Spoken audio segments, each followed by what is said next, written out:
Guys, this is probably the most important one that we have, your Bill of Rights primer. The Bill of Rights are the rights you have as an American citizen.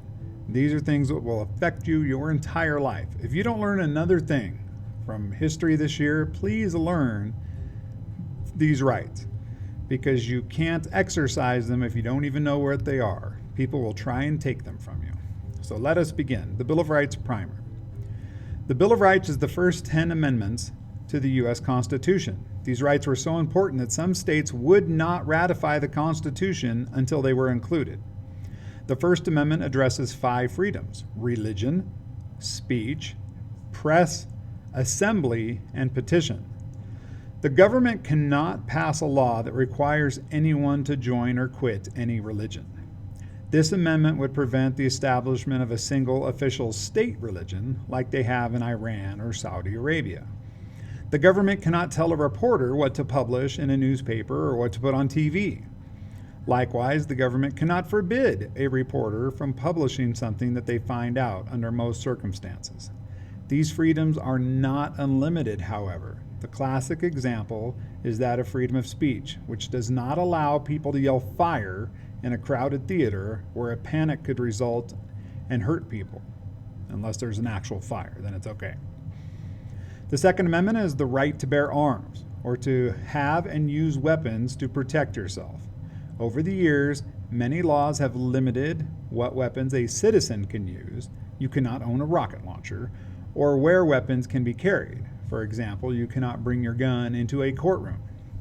The Third Amendment prevents quartering, or forcing citizens to allow soldiers to live in their homes or their other property.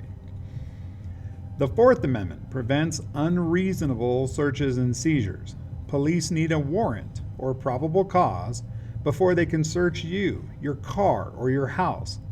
Likewise, they cannot take your property, your car, backpack, or money, without a warrant. There are some instances where an officer might be able to enter your house, if he thinks someone is in danger, for example. But once inside, he cannot search around for something illegal and then arrest you if he finds something or take any of your belongings. The Fifth Amendment offers protection if you are accused of a crime. A grand jury has to see the evidence police have and decide if you can be arrested or not for major crimes.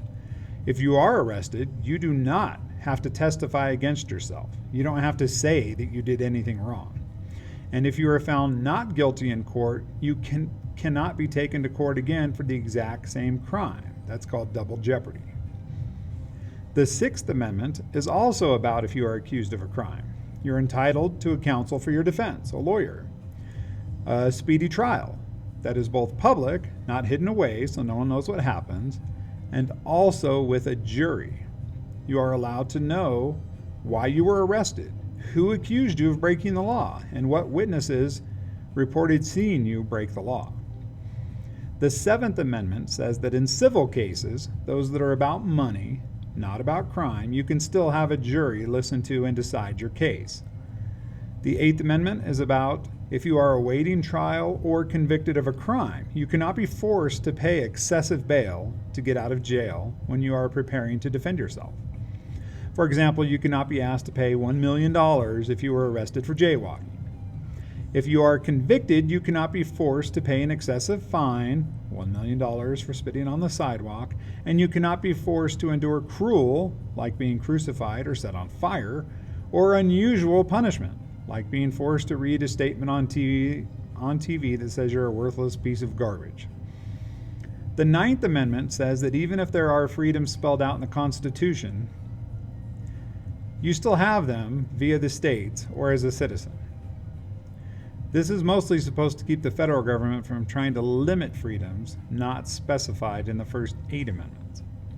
And the 10th Amendment limits the U.S. government to make laws only about the topics covered in the Constitution. Everything not specifically granted to the federal government by way of the Constitution is supposed to be left for the state and or local government to decide how to regulate.